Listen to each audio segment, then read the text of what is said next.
Good afternoon, everyone. Welcome to our weekly press conference with Coach Massey and our two student athletes. Joining him today is running back Timothy Ruff to his right and DB Terrell Chance to his left. We will begin with opening remarks from Coach Massey. Good afternoon. Thanks for showing. Thanks for coming. Tough loss in that we had several opportunities to win that game. I thought for the most part we appeared to be in the same shape as our opposition was, considering the weather here from a standpoint of preparation. I thought we did a good job of recognizing what they do and at times being able to stop what they were doing. And we were able to throw the ball a little more, and we were able to run the ball as well. Not as effective as we had liked, but again, there were some first games of the year type things that happened, some missed tackles, the penalties, and obviously the turnovers. It's hard to beat folk when you're turning the ball over.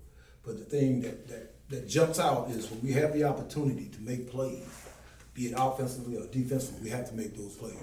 I.e., obviously, the two drop passes when we were completely wide open, the missed field goal, things of that nature. So, those things can be corrected through practice, through coaching.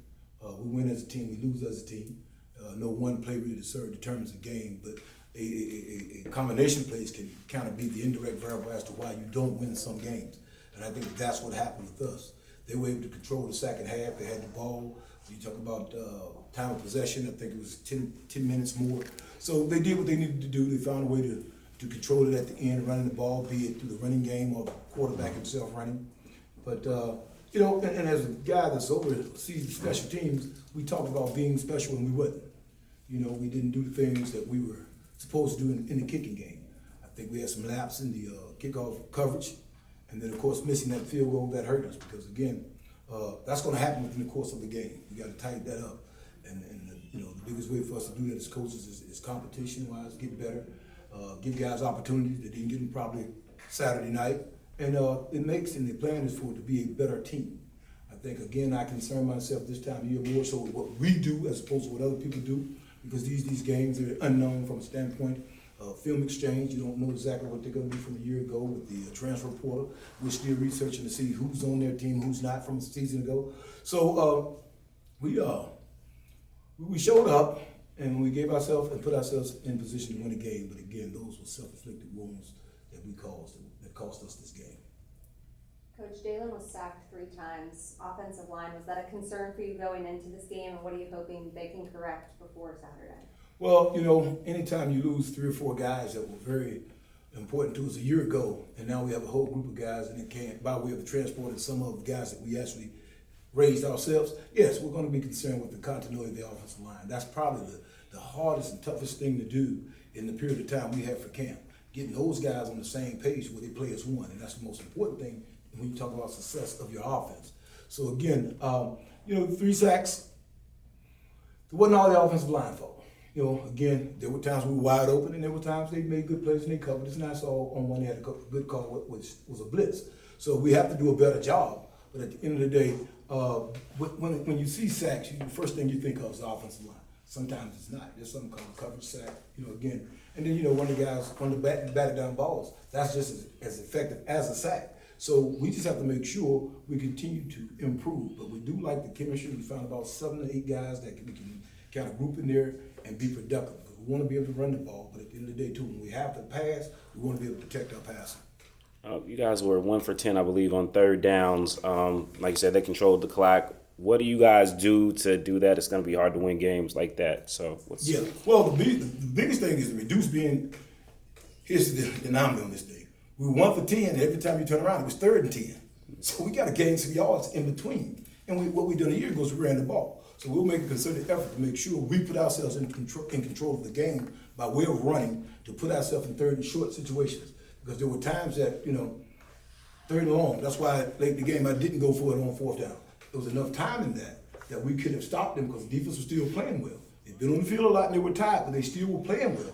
So we could have got the ball back, had a timeout, and moved down the field to at least attempt a field goal to tie or take a shot in the end zone to try to win the game.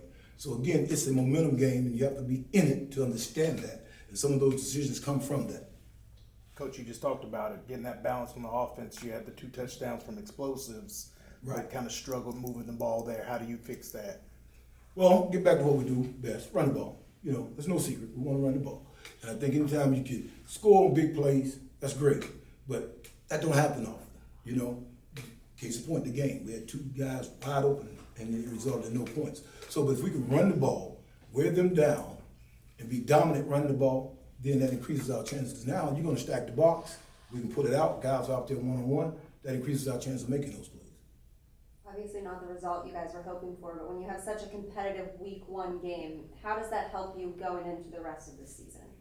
Well, I don't think it's something we can really drop our heads behind. Because, again, there were more positives than negatives in the big picture of this game. Unfortunately, we lost it. We lost the game. So there's some disappointment in that. But we also see what we can build on to improve to get better. And I think that's what we did with this morning's practice. We concentrated on the things we did extremely well. We addressed the things that we didn't do as well. And that's part of our game plan, to improve each week. You talked about the sacks and everything like that. How is Dalen after the game? You know, what did you guys talk about? I know you have a lot of expectations of him, and yes. you talked about, you know, how he could throw it a lot of times if need be. How is he after, you know, taking those sacks and things like that? Where is he at? Dalen, first of all, he's healthy. Thank God for that. But Dalen, you know, if you watched the film, if you saw the game, there were instances where he was looking to throw it. He should have just took it and ran off, and would have got some first downs. So, you know, he got to do a better job of that too. So there's room for improvement for everybody, from Coach Massey to the staff to the players, the team, and our individual play. But Dalen's fine. He's a strong, intelligent young man, tough kid. He's never been getting credit for that. But again, you know, he's playing well for us. You know, that early on when he missed that double move, second play of the game, he overthrew the guy. So again, what you don't want is an interception, because later on he came back and he tried to squeeze one and he got picked. So again, and that's going to happen. And that's because if the protection's not there, now his middle clock is picked up. So we got to get him back comfortable where he knows he can stand in that pocket. He can set, and that may lead to 60, 70 protection. So again, if that's what we have to do to win, that's what we're going to do when it's time to throw the ball. Because we're good enough on the outside, as you guys seen, to get open. We got to work on the other part to catch it.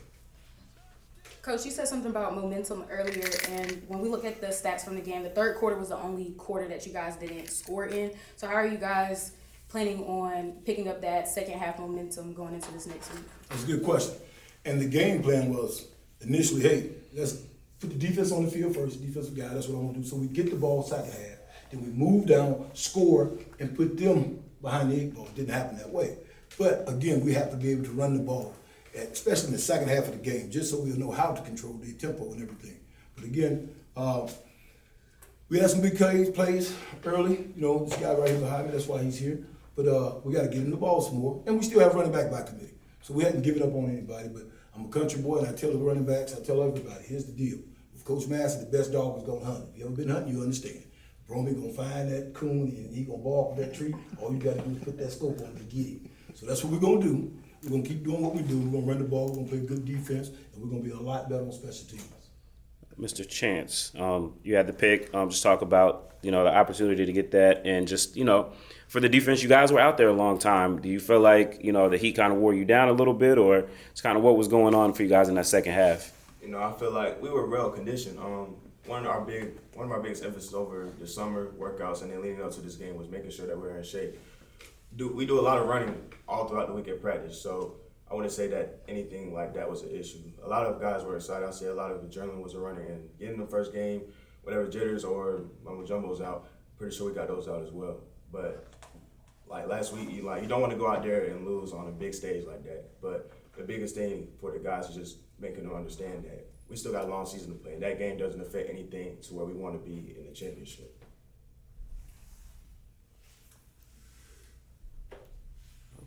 For Mr. Ruff, I mean, you had a big run, a couple of runs in the middle. Just what was it like for you to go out there, being the lead guy, even though it's running back by committee, and, what do you think you guys can do to, help so you won't get into those third and long situations? First off, I feel like we definitely need to start off faster. That's the main thing that got us this Sunday. And I feel like up front, on the long run, the guys did very well. The defense flowed to the left, and I feel like I should have scored. But I feel like it was a lot of missed opportunities out there Sunday, and our goal is to every week to be 1-0 and just to go for this week. We have 3 backs that work hard every day throughout the week, and what the coaches call us is the 3-headed monsters. So we'll be prepared. Coach Massey, a quick turnaround to Saturday, plus some travel involved both Right. directions. Just what do these next few days look like for you guys preparing? Well, believe it or not, after this morning's practice, when we woke up after the practice, probably we're on our regular schedule now. We're in our in-season schedule, so that goes pretty much. Mondays, students off, staff will meet. Then Tuesday, Wednesday, 6 a.m. practice, and then Thursday, Friday, 4 p.m. practice. So we're back on our schedule, guys. We'll be getting here, get film broke down, and have a good first practice introduction to what they're doing. In a short week like that, what we'll do is we'll take 8 positive plays offensively, 8 positive plays defensively, 8 negative, and 8 negative offensively as well. And we'll show the guys within the week things that we need to improve on because of the short week. So we had a plan going in. We'll stick to the plan. I've become a little superstitious from the success of last year. So if it ain't broke, I'm not going to fix it. And that's the way we did some things a year ago. We'll continue to do that. We're okay. We're a little disappointed because we feel, and we do. We sincerely do, especially that we let some folk down. But again, like Chance said, it's a long season. It don't affect us where we want to be, and things go as planned. We can see them again in the playoffs. I'd have no problem with that. For the guys, what was the bus ride like back for you guys? Just to talk amongst yourselves and just kind of trying to learn from this and move forward. After the game, there was a lot of disappointment amongst the guys. One of the biggest things that I wanted to point out and emphasize was that the game is like, remember how you feel in this moment. Like, you don't want to feel like this. Let's go out here. We can't play around the rest of the season. When we have guys we're up against guys we cannot play around. We got to put them to bed. And I know we talked about my defense coming out in the second half. Like, whoever starts out in that field, we got to set the tone. So, yeah, it hurts. That buzz drive was definitely a lot of thoughts. And you just think about what you could have done better just to win that game. But I'll say everybody's coming together. We're going back to the drawing board, and we're going to correct our little mistakes, and that's just going to make us 10 times better. If you capitalize and, as you say, close out on those missed opportunities, you guys scored 41 points on them. Yeah, well, that, when it's over, So, you look at stuff. That's the positive that we Yeah, it got is. out of It is. It's and something that you build. beats a lot of teams. Yeah. when you go up Well, one of the things right before we started, I wrote this down. We solve our problems by not letting the miscues from a week ago beat us this week. And that's what you do. You go in, you correct those things, and you work hard and try to put ourselves again in positions where we're going to make some plays. There are going to be times when the defense may not be playing as well. The offense got to carry it. There are going to be times, vice versa. There are going to be times when the special teams have to be special, possibly putting one in the box, blocking the field goal like we did. But again, we have to continue to know and understand the team concept. We have to be able to lean on one another. That's part of the brotherhood. It's part of being playing on a team, understanding that it's never going to go perfect. But when you work for that common goal, it increases your chance of winning. And what I mean by that, the common goal is being winners in all 3 phases: offense, defense, and special teams. It's easier said than done, but it can be done. We did it several times a year ago. So with that being said, that's our goal. All right, one more question now. Sure. Your receivers, we saw the drops. Coach Leslie is your receiving coach. How big was it, the job that he had to do with those guys, moving forward to get them to kind of shake that off and push forward? Well, Coach Kellum and Coach Leslie, we have 2 receiver coaches. Now you're saying, wow, how you have a drop, Coach? It happens. But again, those guys, they work pretty hard. And if I had to really tell you what I thought was going on in those young men's heads at the time they dropped those balls, they were ready to score. They were anxious. Again, this is a big deal. We played on national TV. We had a pretty good rating, and a lot of folk were watching. And I'll tell you something that's interesting. Probably shouldn't tell you this, but I'll share with you. I had coaches text me after the game about calls that went against us. So I knew I had football people watching the game. And they said, and collectively, at the end of those text messages, look, you got a pretty good team, coach. Just keep grinding. And I felt that way about this before we even hit the field, and I feel that way today. But again, we're just going to keep grinding, keep doing what we do. We've been lucky. Nobody's been injured, thank God. And we got a tough one this week up in Mars Hill against a pretty good program.